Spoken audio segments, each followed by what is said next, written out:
అన్న ఆలోచన ప్రశ్న మీకు కలిగి ఉండవచ్చు. నిజమే, యేసుక్రీస్తు వారు సాధారణంగా ఎవరైనా మరణిస్తే అది శుభవార్త అవ్వదు, అది దుఃఖవార్త. కానీ ప్రభు అయిన యేసుక్రీస్తు మరణ వార్త నిజముగా శుభవార్త. అందుకే మీ వీధిలో వచ్చి ఈ మాటలు ప్రకటిస్తూ ఉన్నాం. ఎందుకండి యేసుక్రీస్తు మరణము శుభమైంది అనంటే జీవ గ్రంథమైన బైబిల్లో మాట రాయబడింది. అదేమిటో తెలుసా? యేసుక్రీస్తు వారు అందరి నిమిత్తము మృతి పొందెను అనే మాట రాయబడింది. అలాగైతే ప్రభు అయిన యేసుక్రీస్తు వారు మరణము కేవలము మా గురించి మాత్రమే కాదు. యేసుక్రీస్తు వారు మరణము కేవలం క్రైస్తవుల గుంపుకు సంబంధించినది మాత్రమే కాదు.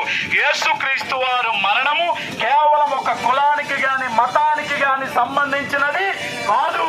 యేసుక్రీస్తు మరణము అందరికీ, మీరు ఏ ప్రాంతంలో ఉన్నా, ఏ రాష్ట్రం, ఏ కులానికి సంబంధించిన వ్యక్తులైనా యేసుక్రీస్తు వారు నీ గురించి మీ కొరకు మరణించినాడు అన్న వాస్తవాన్ని వాస్తులు ప్రకటిస్తూ వస్తూ ఉన్నాం. చూడారా, మరో సందేహం మీకు రావచ్చు.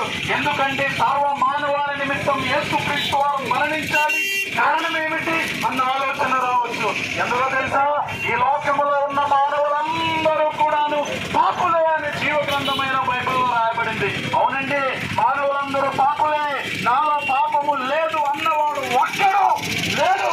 మానవునిలో పాపము స్వభావం ఉంది కనుక వీళ్ళారా ఈ లోకములో మరి అనేకమైనటువంటి పెద్దలున్నారు. ఆ యొక్క ఏదైనా మానవుడు చేస్తాడని దేశంలో ఉన్నాయి, బృందాలు ఉన్నాయి, కోర్టులు ఉన్నాయి, అందరూ ఉన్నారు. కారణం ఏమిటో తెలుసా?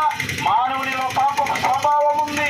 ఏదైనా చేస్తాడు, అరికట్టాలి, బాగు చేయాలన్న ఉద్దేశములో రాజ్యాంగము, చట్టము ప్రతిదీ ఉంది అన్న వాస్తవాన్ని గమనించాలి. అన్నీ ఉన్న మానవునిలో ఉన్న స్వభావం పోతుందా అని అంటే లేదు. ఎన్నో మారులు కల్పించినా, ఎన్ని మారులు సరిచేసినా మానవునిలో ఉన్న పాపపు స్వభావం పోవట్లే. అదే పని చేస్తూ ఉన్నాడు, అదే కార్యము చేస్తూ ఉన్నాడు, అదే తప్పుడు పని చేస్తూ ఉన్నాడు. మరి అలాంటి తప్పుడు పని చేయకుండా ఉండాలంటే ఏం చేయాలి? అసలు మానవునిలో ఉన్న పాపపు స్వభావం, పాపం ముందు పోవాలి. మరి పాపం పోవాలంటే ఏం చేయాలి? పవిత్రని గ్రంథాల్లో ప్రస్తావన చిత్రమైన రక్తమై ఉండాలి. మరి ఏ రక్తము ద్వారా పాపక్షమాపణ కలగదు.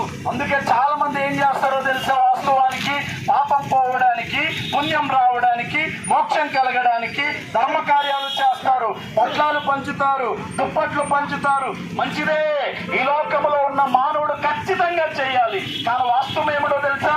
ఎన్ని ధర్మకార్యాలు చేసినా మానవునిలో ఉన్న పాపము పోదు అన్న వాస్తవాన్ని తెలుసుకోవాల్సిందిగా ఈ ప్రత్యేకమైన సమయంలో మనవి చేస్తూ ఉన్నాం.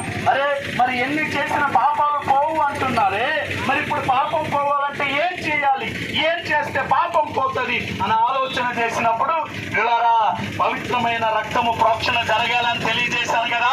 ఆ పవిత్రమైన వ్యక్తి, పవిత్రమైన రక్తము ఎవరో కాదు, సాక్షాత్తు ప్రభు అయిన యేసుక్రీస్తు వారు అన్న విషయాన్ని తెలుసుకోవాల్సిందిగా ప్రభు పేరిట మనం చేస్తూ ఉన్నాం. అవునండి, ఈ లోకములో ఆయన కన్యక గర్భములో జన్మించప్పటి నుండి ఈ లోకమైన పరిశుద్ధుడు.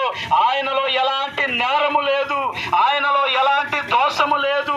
ఆయన పరిశ్రమ ద్వారా మాత్రమే పాపక్షమాపణ కలుగుతుందని జీవగ్రంథమైన బైబిల్లో తేటగా ప్రస్తావన చేయబడింది. ఆ వార్తే మేము మీకు తెలియజేయడానికి వచ్చి ఉన్నాం. కాబట్టి నా ప్రియమైనటువంటి వారులారా, సహోదరులారా, ఒకసారి మాట ఆలకించండి. పాపుల రక్షకుడు ప్రభు అయిన యేసుక్రీస్తు వారు మీ పాపం పోవాలి అనంటే యేసుక్రీస్తు రక్తము ద్వారా కడగబడాలి. మీకు మోక్షం కావాలి అనంటే యేసుక్రీస్తు వారు రక్తము ద్వారా కడగబడాలి అన్న వాస్తవాన్ని తెలియజేస్తూ ఉన్నాం. దీన్ని చూస్తే ఈ లోకములో ఉన్న మానవుడు పాపి కనుక ఆ పాపము నుండి విడుదల చేయటానికి ప్రభు అయిన యేసుక్రీస్తు వారు సర్వ మానవాళి నిమిత్తము సిలువలో ప్రాణం పెట్టినాడు. యేసుక్రీస్తు వారు సిలువలో ప్రాణం పెట్టినప్పుడు చాలా మంది ఏమనుకున్నారో తెలుసా? ఇక యేసు ప్రభు వారు లేరు అనుకున్నారు. ఆయన చనిపోయారు, సమాధిలోనే ఉన్నారు అనుకున్నారు. కానీ గుడ్ న్యూస్ ఏమిటో తెలుసా? శుభవార్త ఏమిటో తెలుసా? ఆయన మరణించి సమాధి చేయబడి పునరుత్థానుడై తిరిగి లేచినాడు. ఆయన సజీవుడు, ఇప్పటికీ సజీవముగా ఉన్నాడు. కనుకనే ప్రియులారా, ఈ వార్తలు ప్రకటించడానికి వచ్చి ఉన్నాం. ఆ సజీవుడైన క్రీస్తు మిమ్మల్ని అందరినీ ప్రేమిస్తూ ఉన్నాడు, మిమ్మల్ని అందరినీ జాలి చూపిస్తూ ఉన్నాడు. మీ పాపము నుండి కడగ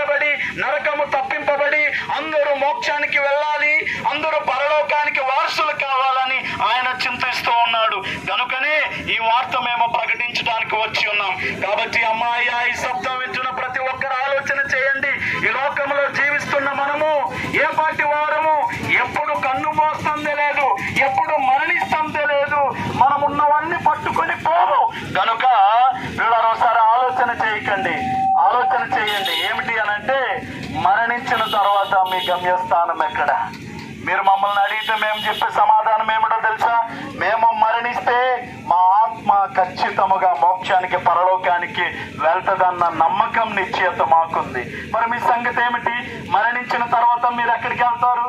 నరకము తప్పింపబడాలి అనంటే, మాలాంటి దృఢ నిశ్చయత, నమ్మకం మీకు కలగాలి అనంటే, యేసే మార్గము, యేసే సత్యము, యేసే జీవమై ఉన్నాడు. ఆయన ద్వారానే పరలోకానికి వెళ్ళగలం. ఇక వేరే మార్గము లేదు అన్న విషయాన్ని తెలియజేస్తూ ఉన్నాం. అలాంటి యేసుక్రీస్తు నాకు కావాలి, పాపాలు కడుక్కోవాలి, నేను పరలోకం కావాలి, మోక్షం కావాలి అనంటే, మీరుంటున్న స్థలంలోనే చిన్న ప్రార్థన చేస్తే చాలు. అయ్యా యేసు ప్రభువారు, దేవా నేను పాపిని, దేవుడని నా నోటితో ఒప్పుకుంటున్నాను.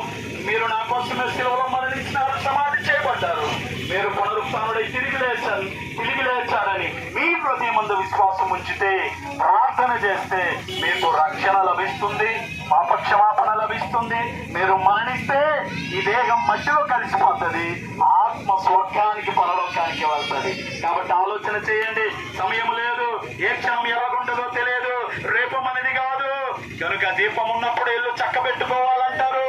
ప్రాణం ఉన్నప్పుడే మన బ్రతుకు సరిచేయడం, ప్రాణం ఉన్నప్పుడే మన పాపములు కడగబట్టడం చాలా ప్రాముఖ్యమైనది.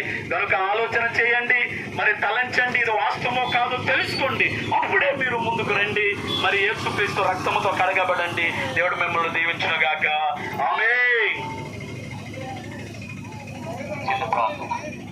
మా పరమ తండ్రి, నీ పరిశుద్ధమైన నామముకై కృతజ్ఞతాస్తుతులు చెల్లిస్తూ ఉన్నాం. ప్రభువా, ఈ యొక్క దినాల్లో బృందముగా, సహోదరులుగా మేమందరమును ఈ యొక్క నమ్ముకు సంతాపనంగములో ప్రభువా నీ సత్య సువార్తను ప్రకటించాం. విన్న వారందరి యొక్క హృదయాల్లో సువార్తను ఫలింప చేయండి. ఈ సువార్త వ్యర్థము కాకుండా నీ నామానికి మహిమకరముగా జరిగించి నామానికి మహిమ తెచ్చుకోమని ప్రార్థిస్తూ ఉన్నాం.